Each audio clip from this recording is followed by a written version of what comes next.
things together to have this meeting today. I feel as if my campaign and indeed my investment throughout my entire adult life in matters of civil rights is in alignment with the mission and goals of your organization. Great. Oh gosh, Well, what's I will, Tracy, thank you for saying that. I will go ahead and I will formally ask you the questions that we sent to you previously. Okay. Oh, I didn't see any questions, but I'm good right off the cuff. You just go Well, right ahead. Good. Well, my name is Nicole Parks. I'm also a member of Elmira Hope Alliance, and we've had the pleasure of meeting in person a couple of times, so good to see you. So the first thing we want to know is, who is Tracy Mitrano? Tell us a little bit about yourself. Well, I grew up in modest family in the city of Rochester, and my father and mother, but mostly my father, owned a small restaurant in downtown Rochester. And I went to Catholic schools. I thought that I was going to be taking over my parents' restaurant, but it turned out I had some family members who must have seen in me that I really wanted to go to college or would enjoy it. And so they helped me get there. And then I just got the bug. And after that, I got a doctorate in American women's history. And then I have a law degree. My goal was to always work in higher education because I was so grateful for that opportunity to go to college. And mostly that's what I did. I've taught for many, many years, actually in 3 different areas. I've taught as an American historian, I've taught constitutional law, and I have also taught in computer and information science, because just the way the market moved, because I was doing a lot of work in social policy, I was able to get a job as an administrator in internet policy, the connection obviously being policy development, but I learned more then about the internet. And that is the kind of work from which I came to jump into the congressional race in 2018. I don't know how to explain it any more than to say I just couldn't stand it anymore. I feel as if I've had a blessed life. I raised 2 boys, mostly on my own. And I just felt like things were getting so out of whack in government with the election of this president. And then also because of the work I've done in cyber, I was so concerned, among so many other areas, that he was paying no attention and distracting away from the attacks on the integrity of our election from foreign players, Russia and so forth, that my next thought was, well, maybe I'll call my congressman to see if I can help. And when I remembered it was Tom Reed and he makes fun of Ithaca, and I never saw him do anything to help anybody in this district except, people who are like him, sort of, they got an in someplace or they've got money, the 1%. But, he hasn't done anything to help farmers. He hasn't done anything to help Black, Brown, Indigenous community people. We got the Seneca Nation out there. There's all kinds of residue coming from fracking down in Pennsylvania, up the Allegheny River, right into this beautiful area in the Seneca Nation Lane. Doesn't lift a finger to help anybody. So it just kind of welled up in me, and I finally jumped into the race. I promised that I would run twice because I knew he's so embedded that it would take 2 times to get him out of office. So I said, if I win that primary, I will run twice. So that's what I'm doing. I just spent all day working with my team and big expensive polling, Washington, D.C. advisors, blah, blah. They tell us we got a chance.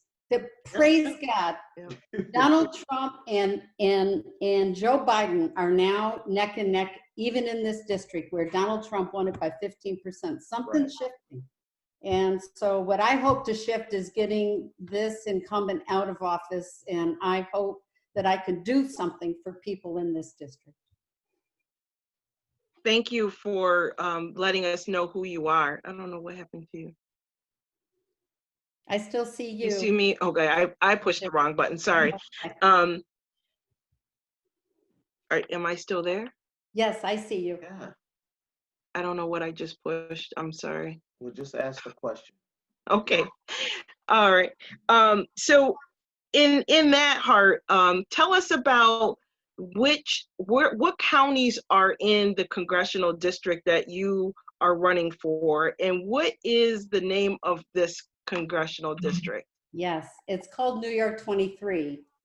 And it has really no other name. They just go by like what the state and then what number it is. It includes most of Tioga, but not the little part at the end around Nichols that goes off towards Binghamton. And then after that, all of Chemung, Steuben, Allegheny, Cattaraugus, and Chautauqua.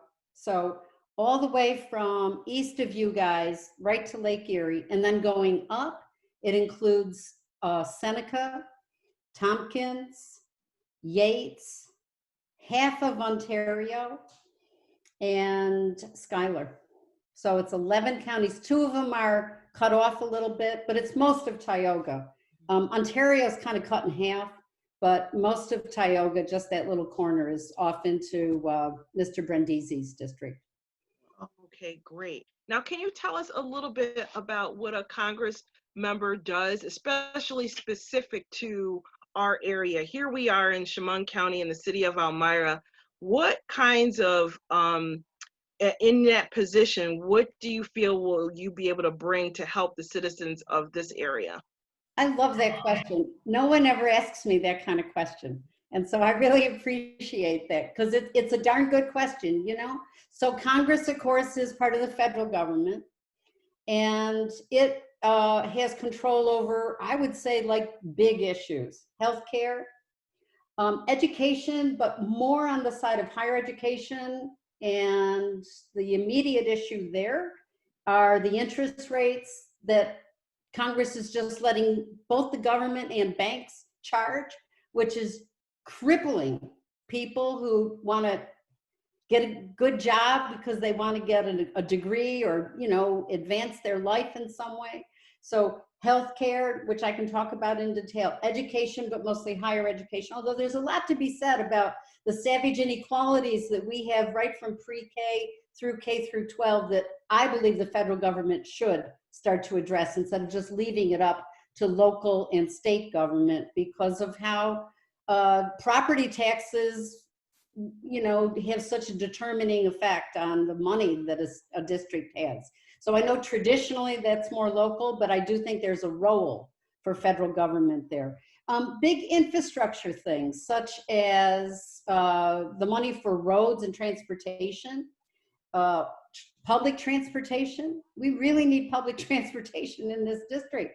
There's not a public bus that goes from Corning to Elmira, for heaven's sakes, much less, you know, some of these other places that are even more remote. But the main thing that the federal government has not stood up to, and Mr. Reed has done nothing to even advocate, is we need to get the internet out to people in more remote areas. And that, you know, that includes farmers, that includes older people who now are kind of living more isolated because maybe the farm isn't functioning anymore and they advanced way. But the other part of access to the internet is not challenging the internet service providers to get the cost down. You could be in the middle of a place that has all the wires in the world, but you know, if you can't afford it, you might as well be out in the middle of Allegheny County where the wires aren't even set out yet. So, you know, it's both issues. It's the economics of it as well as just the basic physicality of it. Environment is also an area, especially under this administration, it's dismantled the Environmental Protection Agency, but here we have this beautiful district. But let me tell you, there is so much pollution coming up here. I started to mention about Seneca Nation, but right there in Chemung County, there is an area where wastewater from fracking, which has all these carcinogens and radiation in it, is coming up into the Chemung dump, as well as over in Steuben, as well as over in Allegheny, Cattaraugus, and up in Seneca. You know, this is where the federal government needs to exercise some oversight and say, hey, wait a minute. You know, New York State has a ban on it, and yet there are permits that are allowing these companies to bring this stuff up. No, you've got a situation right there in Elmira with your school district, one of your schools that got built on a dump, right? So, I mean, this district has been used as a dump for too long, and it's time for it to stop. And we need federal as well as state and local money to clean these areas up and restore the natural beauty of our place. I would say for people in an urban area, some of the most important things that Congress could and should be doing, and you would want to have a congressperson advocating, it's making healthcare affordable, available, and to me, it needs to also be efficient. To be efficient, it means it needs to be universal. It's just not efficient to have a healthcare system that isn't taking care of everybody. Right. And I would say if there's one issue that goes right from Congress that can affect the people in Chemung County or Elmira area, that would probably be the number one issue, because so much else stems from that. You know, when a child goes into pre-K or they walk into kindergarten, all of society's problems comes right into the door. So, you know, if they're not doing well at school, and believe me, I have the teachers tell me these stories, because the child's cheek is there's an infection in the teeth, they haven't been attended to, or there's other medical things that haven't been addressed. They could be mental health as well as physical health. I think we need to stop thinking about those things as separate, by the way, but just to make, convey the point. And then certainly hunger. Tom Reed wants to take away food stamps. I mean, are you kidding?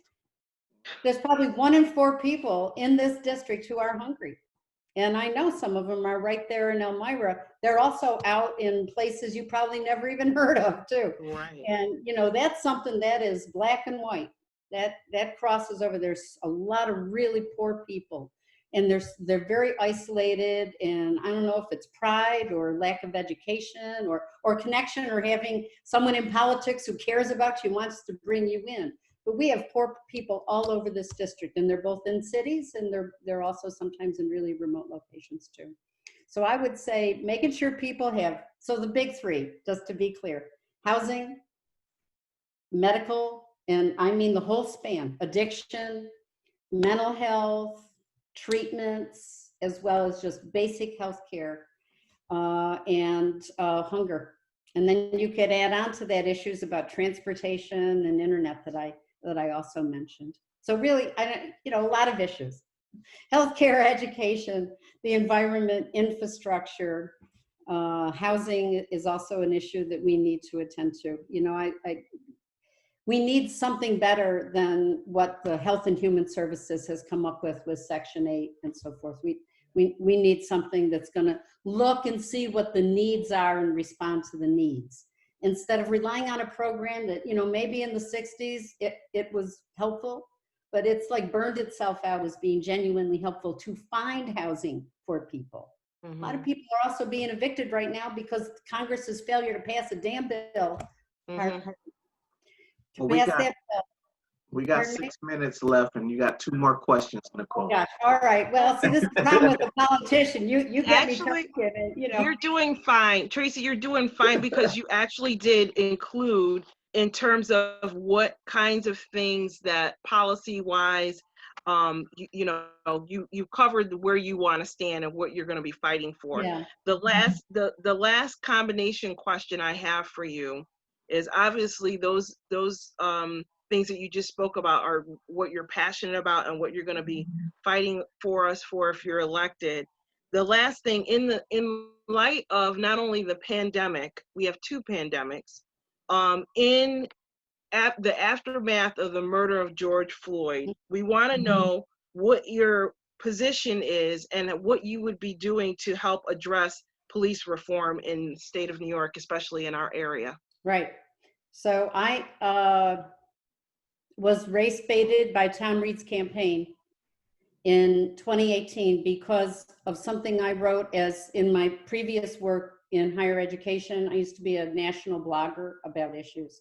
And I wrote after the awful situation with Sandra Bland in Texas.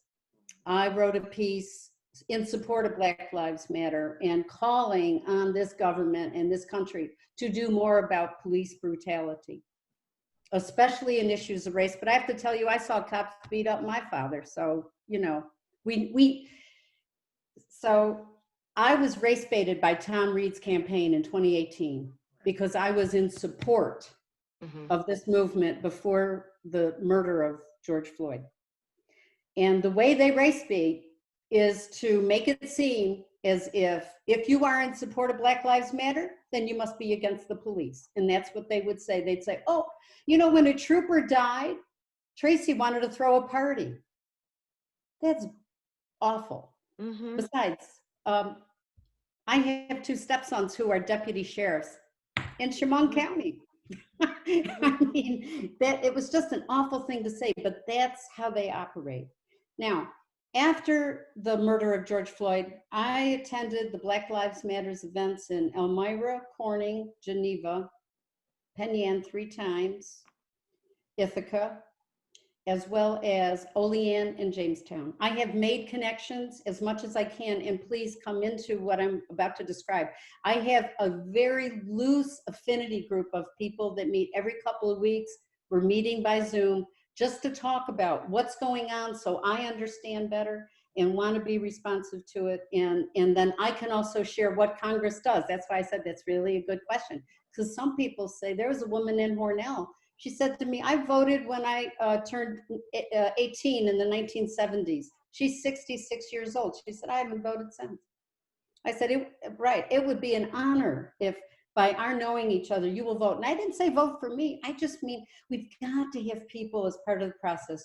At the level of Congress, what we should do is pass the Justice and Policing Act. We need federal oversight over these small pockets. I mean, small, Minneapolis. Mm-hmm. But the problem is there's no federal oversight over these local police forces. So we can't get at where racism and, you know, other problems of poverty and, you know, yes, I know training, but I mean, we need a structured program. And I believe that this legislation, the Justice and Policing Act, is the right framework and approach. It is part of funding to transition law enforcement, police, from the militaristic style and working against people in a community to working with people in a community. Thank you. Thank you for that. And I would like you to just, if you could in a minute, give us your favorite parts, or you feel like the best parts of that Policing Act that would be most effective to semi-rural communities. On the federal level, we're considered a rural area, even though we're Right. quote unquote a city. And in the state, we're looked at as a city. So Right. From that aspect, could you just give us sort of like a little quick and dirty of what would be the most effective as local areas are trying to work through their police reform?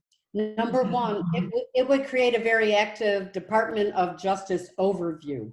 It would create a list, you know, like if the individuals who do these acts, and I'm not saying it's just individuals, I do believe in structured racism, but the individuals would go on watch lists. So someone over in Allegheny who's done something doesn't then just come over and become a law enforcement officer, you know, in Elmira. So we can start to track it. One of the important things it does legislatively is take away this thing called qualified immunity. So when something happens, people trying to just get some redress, they can't even sue the police officer. So they sue the municipality, and sure enough, they have responsibility, because almost always these guys, and it's guys, these guys have a long internal rap sheet. They've been doing this a long time before it becomes as horrific as what happened to George Floyd. And the other thing it does is fund, and that was the last thing I mentioned before, a transition away from using the monies for military style equipment and you know, the whole accoutrements, the guns, the cars, the vans, everything, and moving that money into programs where people, the police force, are working to serve and protect the community, to work within the community. And of course, with that would be the funding for a social worker to go on all those domestic calls. Or if it involves someone who's in withdrawal or having a drug reaction, that someone from drug and treatment can go and then get that person into treatment instead of criminalizing them. So there's also an overlapping part of judicial reform, criminal justice reform that overlaps with this.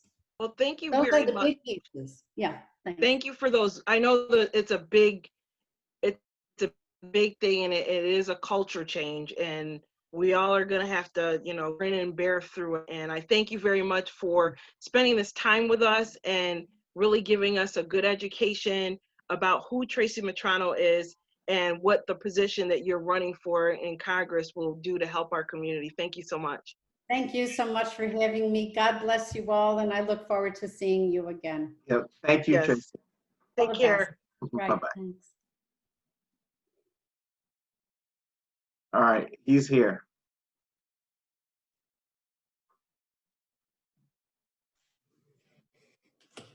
Who's here?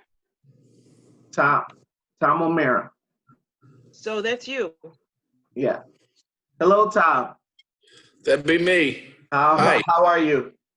Good evening. Good. How are you? Good. I'm gonna have Tanya McGee give you an overview of who we are, and then we'll just get right into the questioning. Sure. Yep. Okay.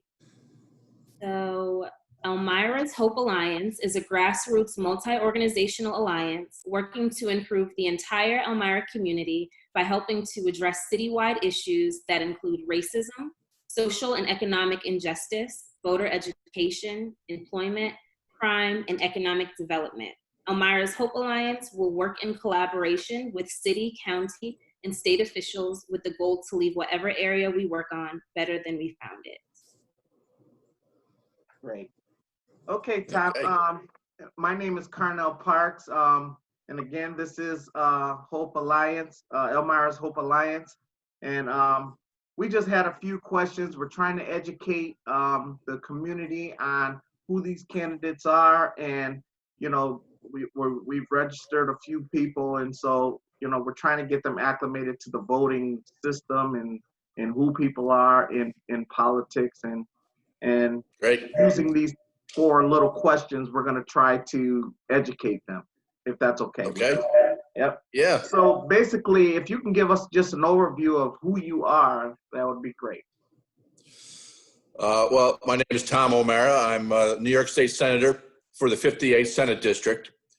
I have represented the 58th Senate District since 2000. I cover the counties of Chemung, Steuben, Schuyler, Yates, and half of Tompkins County, including the city of Ithaca and the towns of Ulysses, Enfield, and Newfield.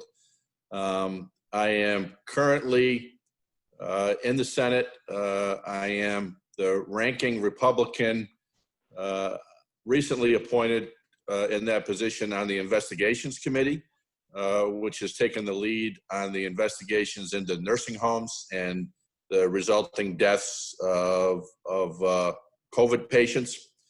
I'm also the ranking Republican on the Judiciary Committee and the Banking Committee as well. I've formerly served as the chair of the Environmental Conservation Committee and chair, when I first got into the Senate, of the Elections Committee in the Senate. I have a background in law. I'm an attorney. I still practice law on a part-time basis.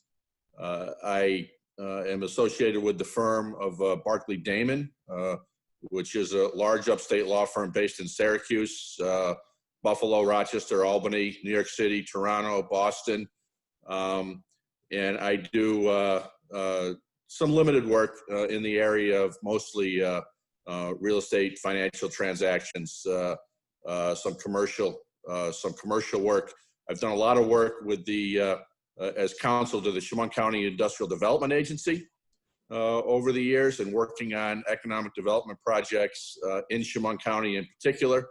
I am also a member of the governor's Southern Tier Regional Economic Development Council for the Southern Tier, and have been active in that in a variety of ways in helping earn the region the first Upstate Revitalization Initiative grant. We've won several rounds of the state 10 region competitions, and I'm proud that my Senate district has been the recipient of 4 separate downtown revitalization initiatives, more, I believe, than any other Senate district in the state, with winning cities and villages here in Elmira, Watkins Glen, Penn Yan, and Hornell. So I have worked very hard on economic development, both in my private professional career as an attorney, but also it's my #1 focus as a member of the legislature, and work very hard on trying to make New York more competitive so that we can provide the opportunities to our citizens here in the Southern Tier. You know, we see a record number of outflow of people from New York State. It's extremely discouraging, and it has a lot to do with the high cost of living in New York, the high property taxes, but also I think because of those high costs, we also struggle with opportunities for individuals because we've seen businesses move to more affordable locations to do work, either in the Southeast or the Southwest. I've been a strident supporter of manufacturing. I believe that manufacturing needs to be the base of our economy, in fact, any economy. And one thing that COVID has certainly helped with is putting attention back on American manufacturing, which I believe is critical. We still have a strong manufacturing base in the Southern Tier, in large part because of Corning Incorporated. But also we have some strong manufacturing in Elmira with some century-plus old manufacturers that are still thriving here despite the uncompetitive advantages. And there are opportunities there for people to get to work, to get young people to work. I've been aggressive with our education system, which frankly I think, and I've been outspoken, has really failed a generation of youth by having a college mentality for everybody. I think everybody that has the skills and ability should be able to have the opportunity to go to college. But I also believe in the reality that not everybody is, so to speak, college material maybe, and there are a lot of good paying, family sustaining jobs in manufacturing in particular. Manufacturing isn't dirty and necessarily dangerous the way that it was in the Industrial Revolution. We're a lot more modernized. And I believe that we are turning the corner a little bit in getting the schools and the education system by working with our BOCES, working with our community colleges to develop more of a workforce element, and not just everybody's got to be college ready to go to college. And I think that those jobs are available in our communities. I hear it from employers all the time that they have jobs available. They need to match the skills with the individual. And there's some good opportunities there. So I guess I've probably gone on too long. Yeah, you hit my #3. So I'm just gonna go to #2, and then we'll skip 3 and we'll go right to 4. Okay. But thank you for that information. So my #2 question is, what is the description of the Senate seat? Just give us a kind of an overview of what your job is and what geographic location area you cover in New York. Well, I represent the 58th Senate District, which covers 5 counties, or really 4.5 counties, all of Chemung, Steuben, Yates, and Schuyler, the western half of Tompkins County, including the city of Ithaca. So I go from Ithaca down to Elmira, over to Hornell along the Pennsylvania border, back up to Hammondsport and Penn Yan in Yates County, and Watkins Glen. So I really have the southern half of the Finger Lakes region down to the Pennsylvania border. So I as far as the economic development zones that we have in the state, I'm in 2 of those, with the Southern Tier being the primary one, but the Finger Lakes region being a large part of that. Okay. There are a little more about the Senate, I guess, is that there's 63 senators in New York State. Mm-hmm. We all represent around 305 to 310,000 people in the district. That's why my district I represent is so large, because we're less densely populated than many areas of the state. Right. I was formerly in the New York State Assembly for 6 years prior to going to the Senate, where I represented Chemung, Schuyler, and Tioga counties during that time. There's 150 assembly members in the state. Okay, great. Okay, so with all the things that are going on in the world today, Senator, we're just trying to make everybody understand your positioning on what police reform looks like in New York State. Yeah, it's critical because we don't have a good situation in community relations with police, with the general, particularly in our more urban areas. There is a mistrust, a fear of police in cases. I think we're fortunate in the Southern Tier and in Elmira that it's not as extreme as some cases in the country, certainly that we see on the national news every night. And we've been fortunate not to have some of the rioting. You know, we've had some peaceful protesting and demonstrations, and I think that's an important part of the process. And I've participated in that where I could. I'm a former district attorney. I was a district attorney in Chemung County. I was an assistant district attorney in Chemung County and an assistant district attorney in Manhattan when I first got out of law school. So I've experienced both urban and a little less urban in that. And I certainly have witnessed firsthand, or not witnessed firsthand, but I'm certainly aware of the fact that there are some bad cops out there. I think that it's a very small percentage, but it does exist. And I think that it exists in most every industry that you could think of. And I think it's twofold. I think racism is part of it, but I think abuse of power is probably an even bigger part of it, where just goes to some individual's head that they've got the power of control over somebody, and they don't go about their job as fairly as they should.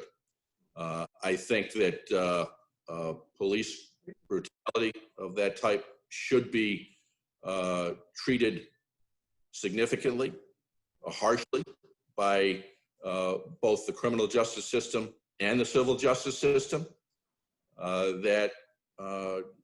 We need to do a better job of community relations on both sides, I think, both in the community and from the law enforcement side. And I think part of the problem has been in areas like ours, our police are stretched pretty thin, and the budgets have been cut.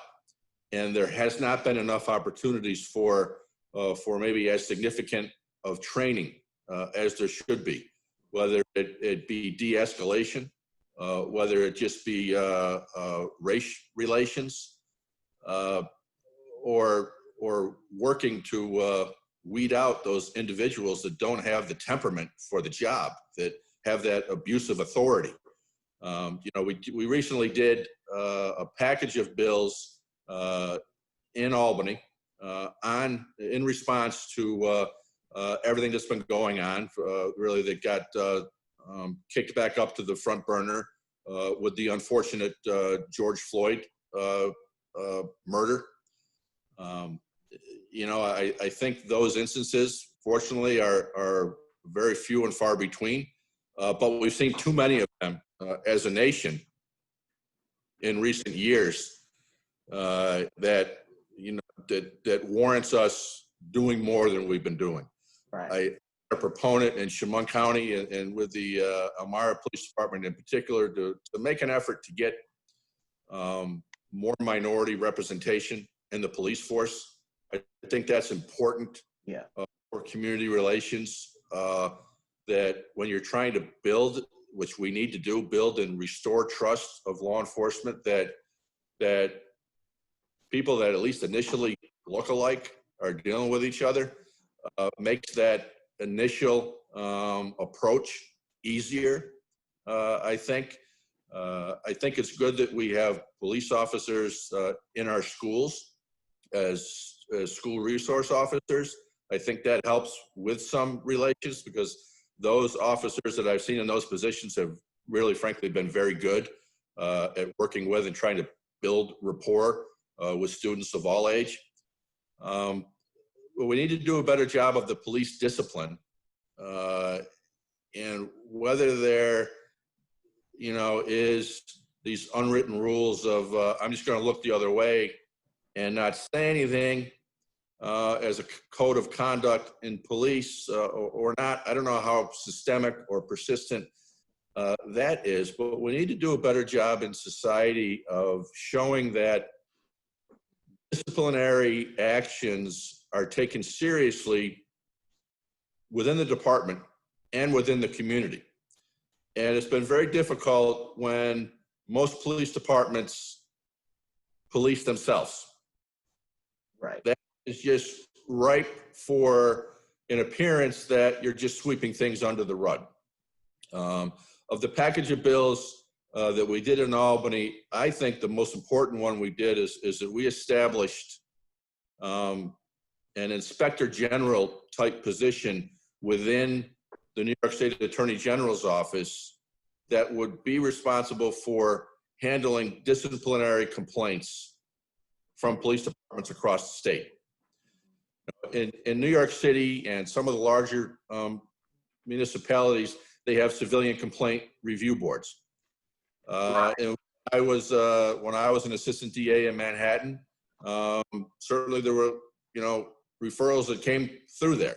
We didn't handle those as an ADA, but we were aware that process was there, and we could tell victims how to access that process and do that. And I think that's been a more effective way to do it, even though I think that's kind of looked at with a little bit of it as one and the same, even though they are separate entities. One's it's outside the police department, it's being reviewed, but right. I think an entity overseeing it will be helpful to lend that appearance of independent review. The numbers that come out and statistics that come out of the New York City NYPD Civilian Complaint Review Board are amazingly high percentage of complaints that are unfounded or deemed to be inaccurate altogether. Certainly, I think that a law enforcement officer is kind of a target for complaints, and so these things need to be looked at, I think, independently, fairly, and fully, so that things aren't just going as unfounded. I think they should be either founded or they should be deemed insufficient or deemed unfounded. So that is clear in the police officer's disciplinary record, so that when that record is accessed through, whether it's a civil litigation process for a complaint in civil court brought against the officer, that what is in that file is accurate, and it's not mere allegation or accusation where the police officer can say, well, none of that was founded, even though there's 10 or 15 of these that look alike, but they were never founded. It's hard to use in a civil justice system prior bad acts of an individual that aren't actually adjudicated are very ripe for misinterpretation. Yeah, we would love to carry this conversation more, because it is an existential threat, in the country right now, and it certainly is, and it's one that we've got to deal head on. We've got to not let it just simmer down and wait for the next George Floyd. Right. And I think that those in the community, I think the better relations we have in the community, the less fear there will be from an individual when they encounter a police officer. I think a lot of these cases of abuse, of homicide, of someone getting killed, or extreme force being used does stem from resisting arrest. And the officers have very difficult jobs. But if the individuals on the street are scared to death of the police and don't trust them. Exactly. So it's very complex. Well, we have to end it there. Oh, Thank you so much. Yes. All right. Thank you so much, Senator, and we'll definitely invite you back for more on that conversation.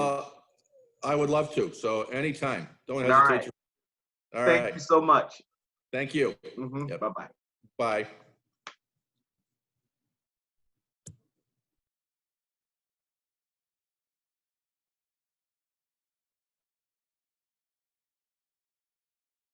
Hello.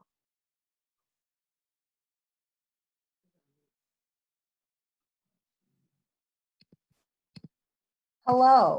Hello. How are you? I'm very well. How are you? We're very good. We'll let Tanya give you the overview of what's going on, or I'll do it, and then Tanya will be asking you the questions, and then we'll go from there. Okay? Sounds great. Thank you. Nice to see you all. Again, hello, and thank you for participating with us on this Zoom meeting. We are Elmira's Hope Alliance. A lot of our people are blocked out. We are registering new voters, and we're trying to give voters an opportunity to be educated on who you guys are, what you guys plan to do for the people in Elmira. And we have these 4 questions that are established because, you know, we're just trying to do quick education for the people, and just to get your face and name out there to see, you know, so that people know who to choose from and why. All right. So without further ado, Tanya will be asking you the first question. Sounds great. Hi, Tanya. How are you? I'm very well. And I see others. Hi, Pastor Cook. Hi, Willie. Hi, Fidel. Nice to see you all. So the first question is, who are you? Not as a politician, but just as a person, who are you? I'm Leslie Danks Burke. Oh, hi, Nicole. I'm Leslie Danks Burke. I'm running for New York State Senate. I am a private citizen right now. I'm a lawyer. I'm a mother of 2 children, 2 daughters who are 15 and 11, and they mean the world to me. And I am married to a wonderful man whose name is Cody, and we live in Tompkins County.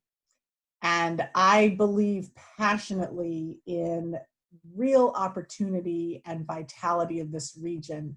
I think we've got all kinds of potential ahead of us. I think we need someone to stand up and fight for us.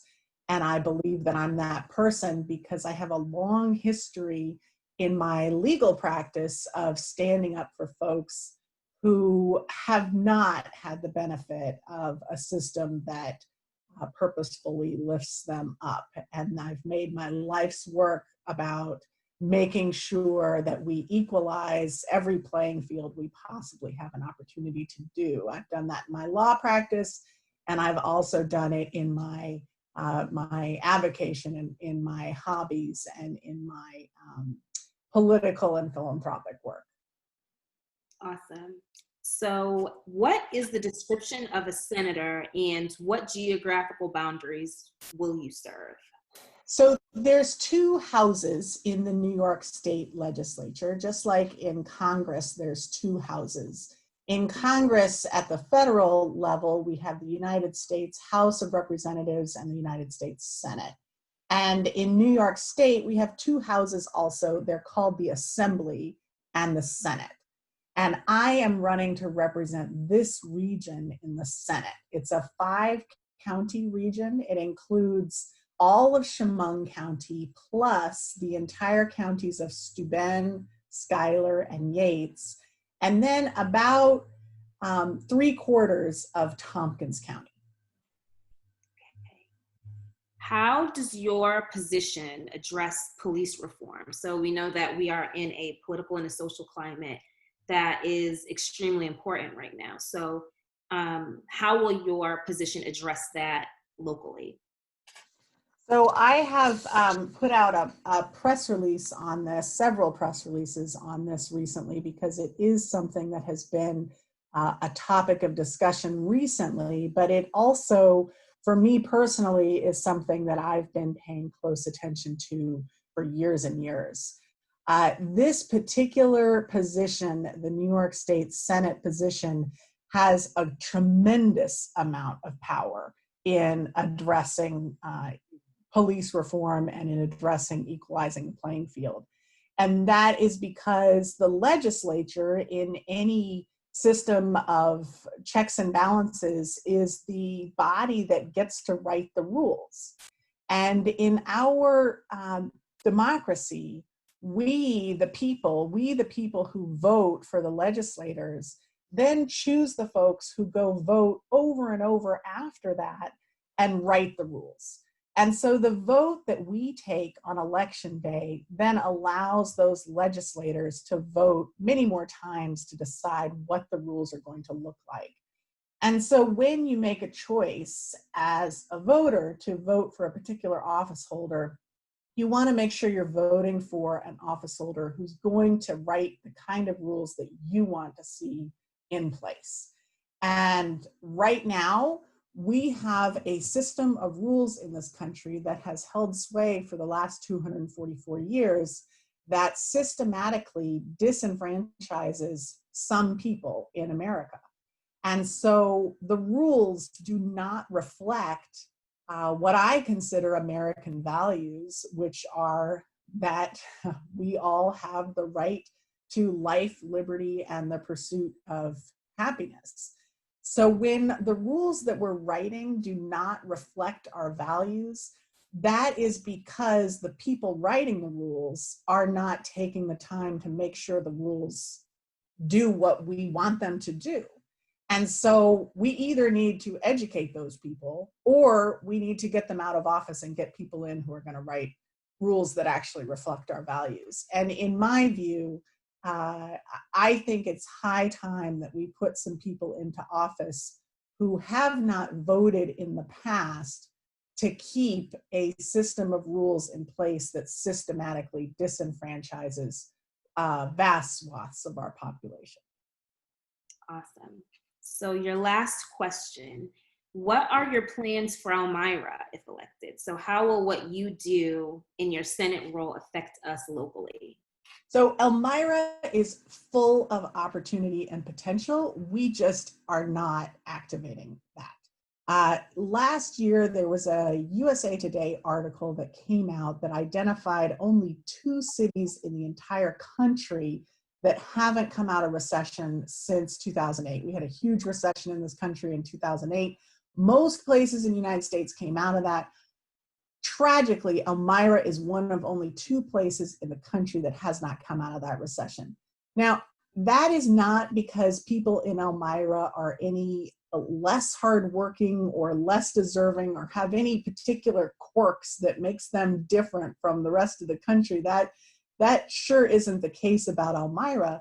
What the challenge is in Elmira, we have not had leadership that has really gone to bat for us at the federal and the state level.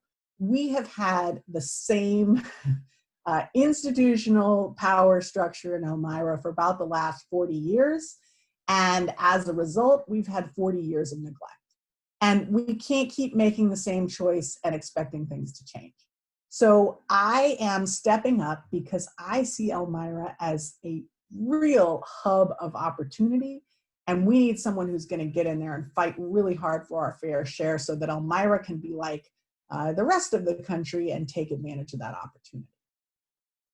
Awesome. Well, thank you so much for joining us tonight. And on behalf of Elmira Hope Alliance, we just really appreciate you taking the time out to speak with us. And we will be in touch for our future conversation. I truly appreciate it. Thank you. We've only done 10 minutes and I was supposed to be here for 20 minutes. Did I not talk long enough? Or do you have other questions you want to ask me, or did I do okay? I think you did great, but being that we do have additional time, I don't know if any of the other members have any additional questions. No? Okay, I guess not. I see a question there. Yes. But I think you're on mute. Hi, Nicole. Hi, I would just like you to, Leslie, speak a little bit more about the police reform in light of George Floyd's death and murder. Sure. We'd like to hear a little bit more about what are the key points in that legislation that you think will be most effective for small community areas like ours. We're a community city. We're not a big city, we're, rural city, if you will. That's what I'll name it. And I know that legislation looks different in different areas, and I just would like to hear your take on what parts of this bill that's coming forward do you think will be most effective for us? You mean the executive order? Sure. Go ahead, Carnell. No, we were talking about the executive order from Cuomo. But there's also Yes. Yeah. Yes, so there was legislation that was brought forth in the state legislature early in June, shortly after Mr. Floyd was murdered by the police and once the protests began. And I put out a call to action. If I had been in the legislature at that point, which I'm not, I'm a private citizen right now, so I don't get a chance to vote on these. But if I had been, what I would have supported is an independent investigation of all police-related injuries and fatalities. I believe that information should be accessible to the public because our law enforcement are public employees. And I take a pretty firm view of that. I'd also like to see passage of the Police Statistics and Transparency Act, called the STAT Act, which would require police departments to record in New York and report on demographic and geographic data of low-level offensives. So that we, across the state, whether we're in a big city like New York City or even a city like Rochester or Buffalo, or whether we're in a smaller community like Elmira, we know how often those low-level offenses are being prosecuted and what the demographic data is there.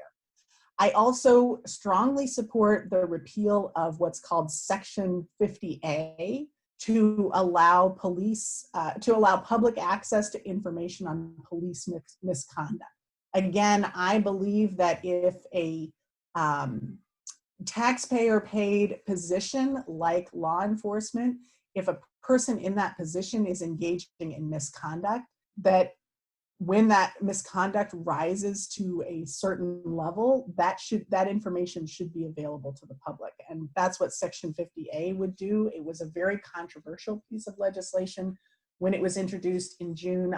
Had I been there, I would have voted in favor of repealing it, and it did pass. I was glad to see that the repeal passed.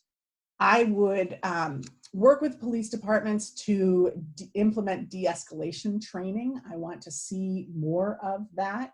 I don't want to live in a community that doesn't have law enforcement.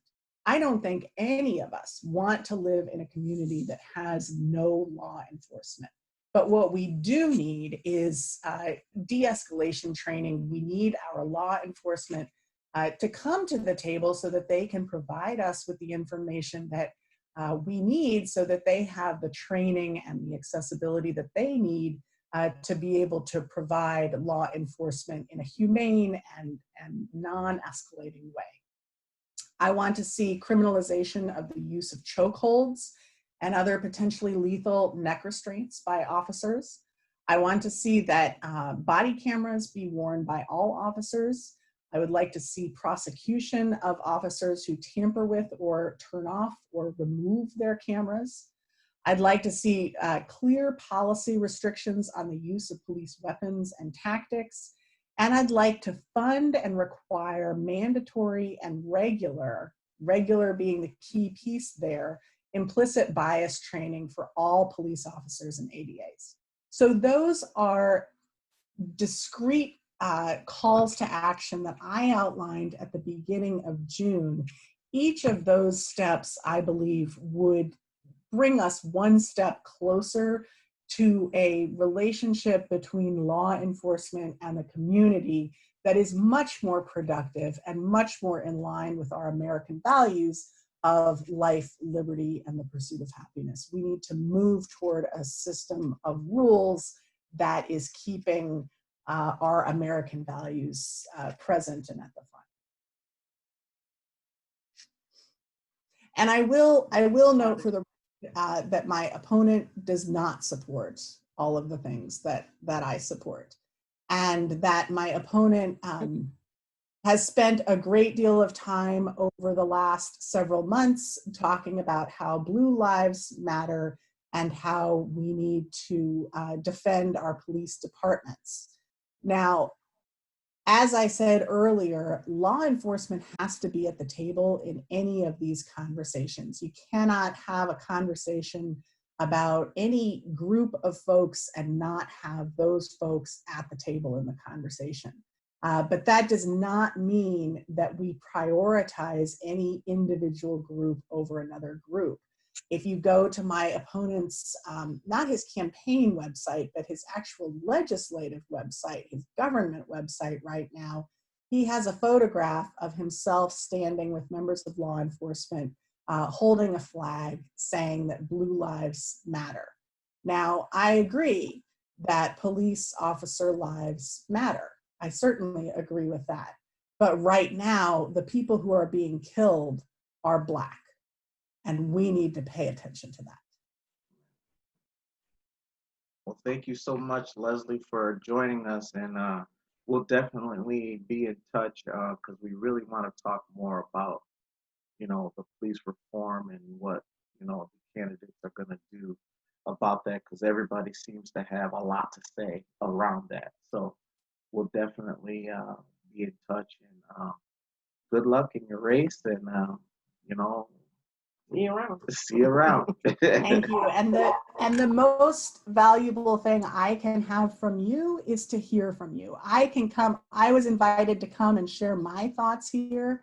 That's fine. But for me, it's always more valuable if I can hear from you. So please call me anytime, write me anytime, pick up the phone and tell me what it is you're thinking, because that helps me be better at what I'm doing right now. So I want to hear from you. What would be the best way for our members to reach out to you, Leslie, if you want to share that now? Call my office anytime, 607-463-0094. 607-463-0094. That phone always rings to somebody's cell phone. If you have any trouble at all that you'd like us to know about, you can call that number. You can also go to my website, leslieforsenate.com, and there's a button there where you can email us anytime you like. And someone's always checking that email account. It's not like some emails that just go into a void and nobody checks it. We check it every single day, and we'll get back to you. And to be fair, we'll also be posting everyone's contact information. If any of the viewers, after this is posted, would like to reach out to any of the candidates, they will be able to do so, and we'll have their links and their phone numbers listed as well. Thank you so much. I appreciate it. Thank you very much for inviting me. Yep, God bless you. Bless. Bye-bye.